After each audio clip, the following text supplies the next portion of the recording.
జిల్లా ఎల్కతుర్తిలో BRS party అధినేత రాజస్థ సభలో కేసీఆర్ మాట్లాడుతూ జిల్లా పార్టీ అధ్యక్షులు గౌరవనీయులైన ప్రజాప్రతినిధులు మాజీ ప్రజాప్రతినిధులు లక్షలాదిగా తరలివచ్చిన ప్రియతమ కార్యకర్తలు సైకిళ్ల మీద ఎడ్ల బండ్ల మీద పాదయాత్ర పథికులుగా అనేక పద్ధతుల్లో అనేక ప్రాంతాల నుంచి ఈ సభకు విచ్చేసిన ప్రతి ఒక్కరికి పేరు పేరున వందనం శుభాభివందనం. మీ అందరికీ కూడా తెలంగాణ రజతోత్సవ శుభాకాంక్షలు నేను తెలియజేస్తా ఉన్నాను.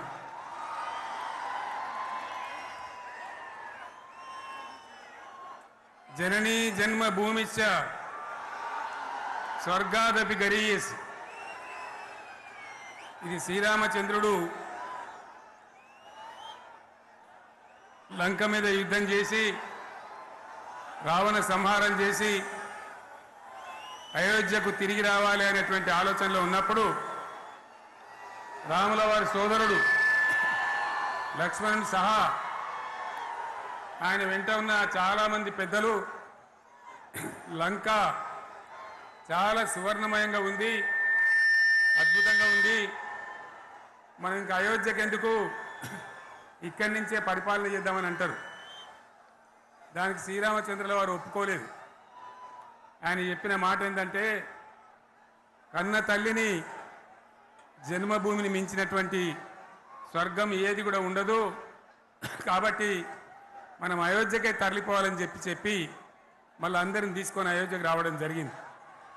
అదే స్ఫూర్తితోని చాలా గందరగోళ స్థితిలో ఉన్నటువంటి, దిక్కు తోతని స్థితిలో ఉన్నటువంటి, ఆత్మహత్యలకు ఆలవాలమైనటువంటి, వలసలకు నిలయమైనటువంటి ఒక ఘోరమైన ఆపదలో వలసవాదుల విషకౌగిలిలో చిక్కి నలిగిపోతున్న తెలంగాణ రాష్ట్రాన్ని ఎట్టి పరిస్థితుల్లో విముక్తి చేయాలని, స్వరాష్ట్రం సాధించాలని, జనని జన్మభూమిని మించిన వేరేది లేదని చెప్పి నేను ఒక్కడిగా బయలుదేరి ఆనాడు తెలంగాణ ఉద్యమానికి శ్రీకారం చుట్టడం జరిగింది.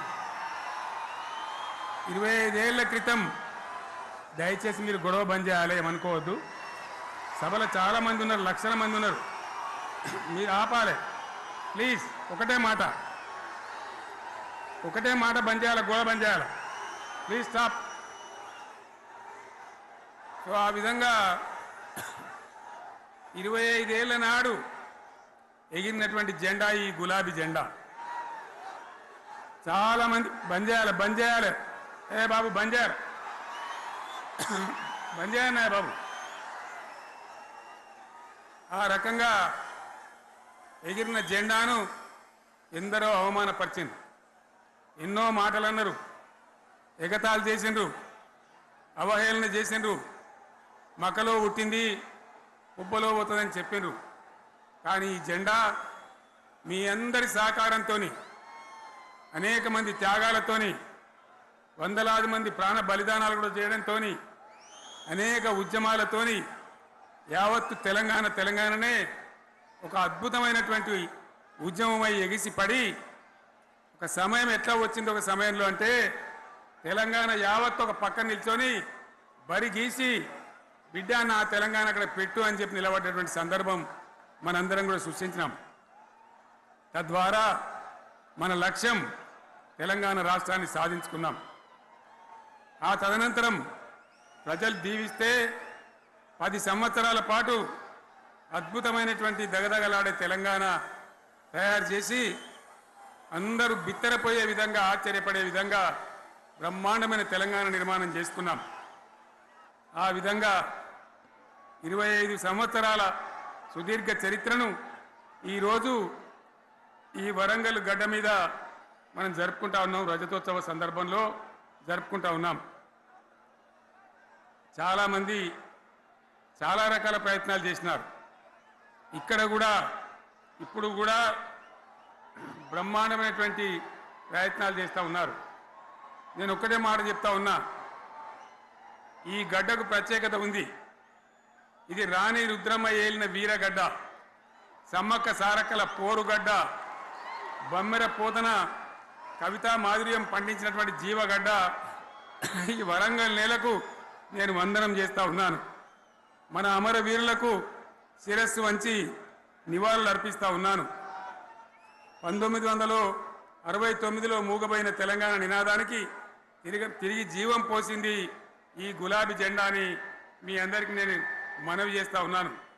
ప్రజలు పరిపాలన అప్పగిస్తే విధ్వంసమైన తెలంగాణను వికాసమ పథంలో నడిపించింది ఈ తెలంగాణ. దానికి కూడా ఈనాటి కరెక్ట్గా 25 ఏళ్ళు నిండుతా ఉన్నాయి. ఆనాడు కొండా లక్ష్మణ్ బాపూజీ గారు ఆశ్రయం ఇస్తే ఏప్రిల్ 27, 2001న జలదృశ్యంలో టీఆర్ఎస్ ఆవిర్భావం తెలంగాణ చరిత్రనే మలుపు తిప్పిన ఒక మహోజ్వల ఘట్టం. పదవుల కోసమో, కులం కోసమో, మతం కోసమో, వ్యక్తుల కోసమో పుట్టలేదు ఈ గులాబీ జెండా. ఇది తెలంగాణ రాష్ట్ర సాధన కోసం పుట్టింది. పదవీ త్యాగాలతోనే మన తెలంగాణ ప్రస్థానం ప్రారంభమయ్యింది. అది ఫలించి మన స్వంత రాష్ట్ర కళ కూడా నెరవేరిందని నేను మనవి చేస్తా ఉన్నా. ఆనాటికి అలుముకున్నటువంటి చీకట్లను పారదోలడానికి, ప్రజల్లో విశ్వాసం కల్పించడానికి, ఆత్మవిశ్వాసాన్ని పెంపొందించడానికి నేను ఒక మాట చెప్పిన ఆ రోజు మీ అందరికీ కూడా గుర్తుండాలి. ఉద్యమం నుంచి వెనక్కి మరలితే, ఉద్యమ జెండాను దించితే నన్ను రాళ్లతో కొట్టి చంపండి అని చెప్పి నేను ఉద్యమాన్ని ప్రారంభించిన విషయం మీ అందరికీ కూడా తెలుసు. ఆ తదనంతరం జరిగినటువంటి స్థానిక పంచాయతీ ఎన్నికల్లో, ఆ తదనంతరం జరిగినటువంటి సిద్దిపేట ఉప ఎన్నికలో ప్రజలు బ్రహ్మాండంగా ప్రాణం పోసి ఊపిరిలిదితే అద్భుతంగా ఉద్యమం ముందుకు పురోగమించిన విషయం మనకు తెలుసు. 60 ఏళ్ల సమైక్య పాలనలో తెలంగాణది ఎంత గోస, ఎంత దుఃఖం, ఎంత వేదన, ఎంత హింస, ఎంత అణిచివేత చూసినామో మనందరికీ కూడా బాగా తెలుసు. గోదావరి కృష్ణనీళ్ళు దక్కకుండా తరలిపోతే తల్లి సనుబాలకు నోచని పిల్లల్లాగా తెలంగాణ బిడ్డలు రోధించారు. కరువుల కాటకాలకు గురయ్యారు. అర్ధరాత్రి కరెంట్లు పెట్టబోయి పాములు గుట్టి, తేలు గుట్టి చాలా భయంకరంగా అనాథల్లాగా చనిపోయినారు. ఆ రకంగా జరుగుతూ ఉంటే ఇక్కడ ఉన్నటువంటి ఆనాడు కాంగ్రెస్లో, టీడీపీలో ఉన్నటువంటి నాయకులు పదవుల కోసం పెదవులు మూసిండ్రు తప్ప ఏనాడు నోరు తీసి కొట్టాడలేదు. గులాబీ జెండా ఎగిరేదాకా కనీసం తెలంగాణ సోయిని కూడా ప్రదర్శించలేకపోయినారు. మీ అందరికీ తెలుసు, తెలంగాణ కోసం అవసరమైన ప్రతి సందర్భంలో పదవులు త్యాగం చేసిన వాళ్ళు బీఆర్ఎస్ బిడ్డలు అని చెప్పి నేను గర్వంగా మనవి చేస్తా ఉన్నా. కానీ పదవుల కోసం తెలంగాణను ఆగం చేసిన వాళ్ళు ఆనాడు ఉన్నటువంటి కాంగ్రెస్ నాయకులు అని చెప్పి కూడా నేను మనవి చేస్తా ఉన్నా. చంద్రబాబు నాయుడు ఆనాడు ముఖ్యమంత్రిగా ఉండి ఎంత ఘోరమంటే హైదరాబాద్ నడిబొడ్డున ఉండే తెలంగాణ గడ్డలో ఉండేటువంటి రాజధానిలో మన శాసనసభలో తెలంగాణ పదాన్ని నిషేధించినాడు. తెలంగాణ అనవద్దని స్పీకర్ ద్వారా రూలింగ్ ఇప్పించినారు. ఇదే జిల్లాకు చెందినటువంటి ప్రణయ్ భాస్కర్ గారు ఆ రోజు ఎమ్మెల్యేగా శాసనసభలో తెలంగాణ అంటే అది నేరమైనట్టుగా పరిగణించి తెలంగాణ పదాన్ని నిషేధించేటువంటి ప్రయత్నం చేసినారు. మిత్రులారా, మీకు అందరికీ చరిత్ర తెలుసు. ఆనాడైనా ఏనాడైనా ఈవెన్ ఈనాడైనా తెలంగాణకు విలన్ నంబర్ 1 కాంగ్రెస్ పార్టీ అని మనవి చేస్తా ఉన్నా. మనందరికీ కూడా తెలుసు ఆ విషయం.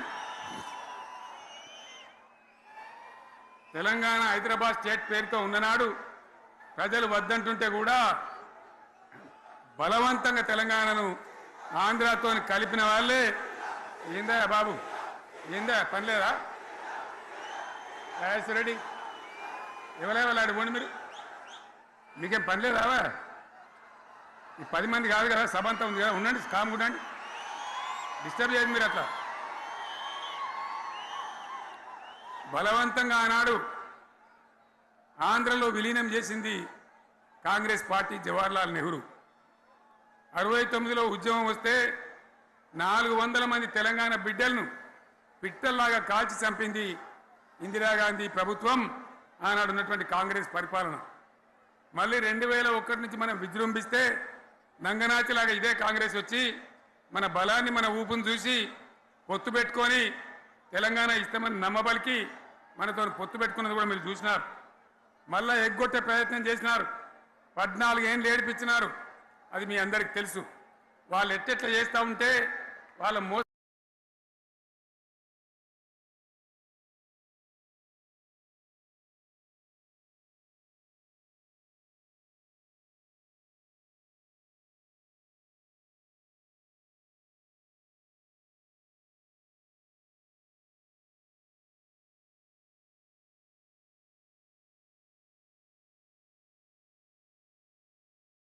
దాన్ని కప్పేయడానికి నేను ఇదే జయశంకర్ పార్లమెంట్లో ప్రతిపక్షాలని కాంగ్రెస్ గొంతు పట్టుకుంటే అప్పుడు దిగివచ్చి తెలంగాణ కోసం ప్రకటన చేసిన విషయం మీకు తెలుసు. మళ్ళీ ప్రకటన వెనక్కి తీసుకొని మళ్ళా వెనకకు పోయినారు. ఆ తర్వాత సకల జనుల సమ్మె కావచ్చు, సాగర హారాలు కావచ్చు, వంట వార్పులు కావచ్చు, అనేక రూపాలలో విజృంభించి మళ్ళీ భయంకరమైన పోరాటం చేసినాం. మళ్ళీ 3 ఏళ్ల తర్వాత వాళ్లకు రాజకీయ అవసరం ఏర్పడి ఆనాడు వచ్చి మళ్ళీ తెలంగాణ ఇస్తామని ప్రకటించి వాళ్ళకి ఇష్టం లేకపోయినా తెలంగాణ సృష్టించినటువంటి ఆ సుడిగాడుపులుగా తట్టుకోలేమని భయపడి తెలంగాణ ఇచ్చిన విషయం కూడా మీకు తెలుసు. తదనంతరం ప్రజలు మనకు అధికారం ఇచ్చినారు. దాన్ని మనం ఏదో అధికారం అనుభవించడానికి తీసుకోలే, బాధ్యతగా తీసుకున్నాం. ఎంత బ్రహ్మాండంగా పనిచేసినాం. రాష్ట్రాన్ని మన చేతిలో పెడితే ఎక్కడున్న తెలంగాణను ఎక్కడ తీసుకొని పోయినాం. అనేక రంగాలలో please please please please please ఒకటే మాట. ఏ బాబు ఇక్కడ నేను మాట్లాడుతున్నా, అక్కడ మీరు మాట్లాడుతున్నా. మీకు ఏమైనా అర్థం ఉన్నదా? ఏది అర్థం కావాలి ప్రజలకు? ఏం పని లేదావా? ఇదేం పద్ధతి? మీరు పార్టీ కార్యకర్తలేనా? సైలెన్స్ ఉండండి. అంతమంది నన్ను లక్షల మంది మీరు 10 మంది ఏందా ఇక్కడ? 10 నిమిషాలు సైలెంట్గా ఉండలేరా? చివరిలో బాగా చెప్తాం, స్లోగా అద్భుతంగా దుంకుదాం, స్టేజ్ ఎత్తు దుంకుదాం. మీరు బాధ్యత చూడాల్సింది ఏంటంటే మీరు అరవడం బంద్ చేయండి. ఇంతమంది ఉన్నారు. ఏం సీఎం పని లేదా నీకు? మళ్ళీ అందరు ఇళ్ళకి చేరుకోవద్దా? క్షేమంగా పోవద్దా? ఎక్కడెక్కడి నుంచో దూరం నుంచి వచ్చిన వాళ్ళు ఉన్నారు. 10 నిమిషాలు మీరు సైలెంట్గా ఉండండి. ముందరున్న వాళ్ళు 10 ఏళ్ళ బీఆర్ఎస్ పాలనలో ఎక్కడున్న తెలంగాణ ఎక్కడికి పోయింది? ఎన్ని రంగాలలో ఎన్ని అవార్డులు వచ్చినాయి? ఎన్ని అద్భుతమైన పనులు చేసి చూపెట్టినాం. తెలంగాణ అంటే ఒకప్పుడు వెనుకబడ్డ ప్రాంతం, ఎగతాళి చేయబడ్డ ప్రాంతం, పనికిమాలిన ప్రాంతం అనే పేరు పెట్టిన ప్రాంతం. కానీ ఎన్ని రంగాలు, తలసరి ఆదాయాన్ని బ్రహ్మాండంగా పెంచినాం. 90,000 ఉన్న తలసరి ఆదాయాన్ని 3.5 లక్షల పైచీలకు పెంచుకున్నాం. జిఎస్డిపిని దేశంలో నంబర్ 1 స్థానానికి తీసుకెళ్ళినాం. తెలంగాణలో బ్రహ్మాండంగా పెండింగ్ ప్రాజెక్టులన్నీ కూడా కంప్లీట్ చేసుకున్నాం. కల్వకుర్తి కావచ్చు, నెట్టెంపాడు కావచ్చు, భీమా కావచ్చు, ఎల్లంపల్లి కావచ్చు, మిడిమానేరు కావచ్చు, అక్కడ మేఘాల మీద పనిచేసి దాన్ని అంతా కూడా కంప్లీట్ చేసి ఒక్క పాలమూరు జిల్లాలోనే 10 లక్షల ఎకరాలకు వడ్లు పండించే స్థాయికి తెలంగాణను తీసుకొని పోయినాం. వరంగల్ గడ్డ కోసం, ఇదే జిల్లా కోసం పెండింగ్లో ఉన్న దేవాదుల ప్రాజెక్టును కంప్లీట్ చేసి ఈ గడ్డకు నీళ్లు తెచ్చుకున్నాం. 3 ఏళ్లలో కాళేశ్వరం ప్రాజెక్టు కట్టుకున్నాం. వాగుల మీద, వంకల మీద చెక్ డ్యాములు కట్టుకున్నాం. మిషన్ కాకతీయ పేరు మీద చెరువులన్నిటి పూడికలు తీసుకున్నాం. ఒక అద్భుతమైన తెలంగాణను తయారు చేసుకున్నాం. పడావు భూములన్నీ పంట పొలాలుగా మార్చుకున్నాం. ఆనాడు బీఆర్ఎస్ పాలనలో చెరువుల నిండా జలరాశులు, రైతుల కళ్ళాల నిండా ధాన్య రాశులతోని బ్రహ్మాండంగా తెలంగాణ అద్భుతంగా పురోగమించిన విషయం మీకు తెలుసు. పంజాబ్ను తలదన్నే పంటలు పండించిన విషయం కూడా మీ అందరికీ తెలుసు అని నేను మనవి చేస్తా ఉన్నా. రైతు కష్టమేందో నాకు తెలుసు. నేను స్వయంగా రైతును కాబట్టి రైతాంగాన్ని కడుపులో పెట్టి చూసుకున్నాం. మీ అందరికి ఒక మాట చెప్తా ఉన్నా. ఈ దేశంలో షేర్షా సూరి అని ఒక రాజు ఉండే. ఆయన కాలంలోనే రెవెన్యూ సంస్కరణలు తెచ్చినారు. నేను చెప్పే మాట మంచి వినాలి మీరు. చరిత్ర పొడుగుతో చూస్తే షేర్షా సూరు నుంచి స్వతంత్ర భారతం వచ్చిన తర్వాత ప్రజాస్వామ్య ప్రభుత్వాలు కూడా రైతుల దగ్గర రకరకాల శిస్తులు వసూలు చేసినారు, రైతుల దగ్గర డబ్బులు వసూలు చేసినారు, తహసీల్ రకాలు వసూలు చేసినారు, నీటి తీరువాలు వసూలు చేసినారు. కానీ రైతును చూడాలని వాడు అందుకోలే. భారతదేశంలోనే ఎక్కడ కూడా లేని స్కీమ్ నన్ను ఇవాళ అడగలే, ఎలక్షన్లలో చెప్పలే. నాకు నేనుగా ఆలోచించి ప్రభుత్వమే ఆలోచించి రైతు బంధు పథకాన్ని తెచ్చినాం. చాలా బ్రహ్మాండంగా రైతు బంధు పథకాన్ని అమలు చేసినాం. రైతాంగానికి ఎటువంటి కరెంట్ ఇచ్చినాం, ఎంత అద్భుతమైన కరెంట్ ఇచ్చినాం. ఆంధ్ర వలసవాద ముఖ్యమంత్రులు ఏం మాటలు మాట్లాడినారు. తెలంగాణ వస్తే కారు చీకట్లు అవుతాయి, మీకు కరెంటే రాదు, మీకు పంటలు పండియే రాదని చెప్తే వాళ్ళ నోర్లు మూయించేలాగా ఉత్తమమైనటువంటి ట్రాన్స్ఫార్మర్ కావాలన్నటువంటి మోటార్లు కావాలన్నటువంటి నాణ్యమైన కరెంటును 24 గంటలు సప్లై చేసినాం. రైతు ఇంట్లో కూర్చుంటే పొలాల కాడ బోర్లు దుంకినాయి, మీరందరూ కళ్ళారా చూసినారు. నాకంటే ఆ విషయం మీకే ఎక్కువ తెలుసు. అదేవిధంగా రైతులు చనిపోతే 2 ఎకరాలు 3 ఎకరాలు ఉన్న రైతులు ఏముంటుంది, వాళ్ళకి ఆదాయం ఉండదు. వాళ్ళు సస్తే బీఆర్ఎస్ రాకముందు పట్టించుకున్న నాతులు లేడు. అదే బీఆర్ఎస్ వచ్చిన తర్వాత రైతు బీమా ఇచ్చి వాళ్ళు చనిపోయినాక 8 రోజుల్లోనే వాళ్లకు రైతు బీమా అందే విధంగా ఆనాడు చర్యలు తీసుకున్నాం.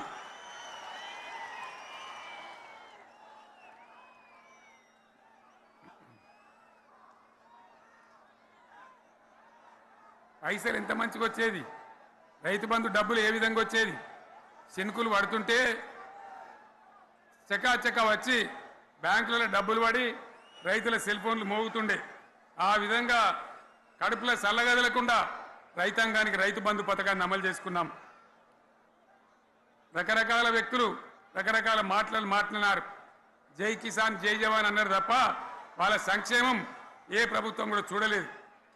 అదేవిధంగా ధాన్యం రైతులు పండిస్తే కొన్ని 100 కోట్ల రూపాయలు ప్రభుత్వానికి నష్టం వచ్చినా ఏ విధంగా ధాన్యం కొన్నామో, ధాన్యం ఎంత బాగా కొన్నామో, వడ్లు కొంటే 3-4 రోజులనే డబ్బులు రైతుల ఖాతాలో ఎట్లా చేసినామో అవన్నీ కూడా యావత్ తెలంగాణ ప్రజలకు మీకు తెలుసు. అంతకుముందు మధ్య దళారుల పాలు ఎన్నో రకాల బాధలు, 7,500 కొనుగోలు కేంద్రాలు పెట్టి ధాన్యం ఎట్లా వేసినామో కూడా మీ అందరికీ బాగా తెలుసు. మరి ఇదంతా కూడా బ్రహ్మాండంగా జరిగింది. ఎన్నో పనులు, మిషన్ భగీరథ ఎన్నికల ప్రణాళికలు చెప్పలే, ఓట్ల ప్రచారం అప్పుడు చెప్పలే, గవర్నమెంటే చేసింది. ఇంతింత నల్లబెట్టి ప్రజలకు అందియడం జరిగింది.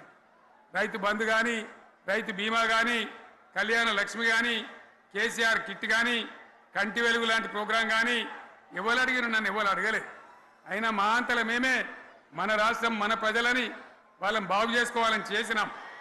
చెరువులలో చేపలు పెంచాలని ఎవరు అడిగిన నన్ను ఎవరు డిమాండ్ చేసినారు. వాళ్ళకు వృత్తి పని దొరకాలని, మత్స్యకారులను ప్రోత్సహించాలని చెరువులలో చేపలు పెంచినాం. లక్షలాది గొర్రెలను పంపిణీ చేయమని ఎవరు ధర్నా చేయలే, ఎవరు అడగలే. కానీ ప్రభుత్వమే తనంతట తానే బ్రహ్మాండంగా వాళ్ళకు చేయడం జరిగింది. ప్రజల అవసరాలు ఎప్పటికప్పుడు తీర్చినాం. అంతవరకే ఆగలే. పారిశ్రామిక రంగం మీద దృష్టి పెట్టినాం, పెట్టుబడులు ఆకర్షించినాం. సుమారు 20 నుంచి 25 లక్షల మంది పిల్లలకు ఉద్యోగాలు ఇప్పించే ప్రయత్నం చేసినాం. 40 కోట్లు మాత్రం ఉన్న ఐటీ ఎగుమతులు 2.5 లక్షల కోట్లకు పెంచగలిగినాం. ఐటీ రంగంలో 7 లక్షల మందికి ఉద్యోగాలు కొత్తగా వచ్చినాయి. 1000కి పైగా గురుకులాలు పెట్టినాం. పేద ఇళ్ళ విద్యార్థులకు ఉత్తమమైనటువంటి చదువును అందించినాం. తెలంగాణలో 3 మెడికల్ కాలేజీలు ఉంటే దాన్ని 33 మెడికల్ కాలేజీలు తీసుకొని పోయినాం. ఈ విధంగా అది ఒకటి మాత్రమే కాదు, బీఆర్ఎస్ టైంలో మత కల్లోలం లేదు, కర్ఫ్యూ లేదు, కల్లోలం లేదు. శాంతి భద్రతలన్నీ కూడా బ్రహ్మాండంగా కాపాడి ప్రతి ఒక్కరిని కూడా కాపాడే బాధ్యత తీసుకొని కడుపులో పెట్టుకొని చూసుకున్నాం. ఇవన్నీ కూడా నా డైలాగులు కాదు, నేను చెప్పే స్టోరీలు కాదు. ఇవన్నీ పార్లమెంట్ వేదికగా కేంద్ర ప్రభుత్వం అనేక సందర్భాల్లో వెల్లడించినటువంటి విషయాలు.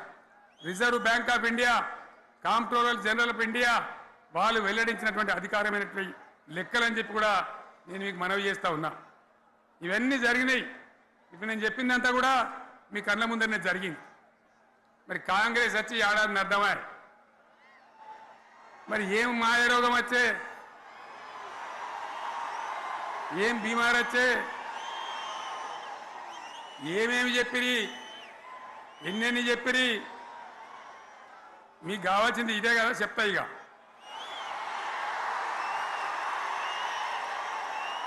వాళ్ళ కథ చెప్పే ముందు ఫెయిర్ మీడియాకు స్వాగతం. మా ఛానల్ను సబ్స్క్రైబ్ చేసుకోండి మరియు మా వీడియోలను చూడండి.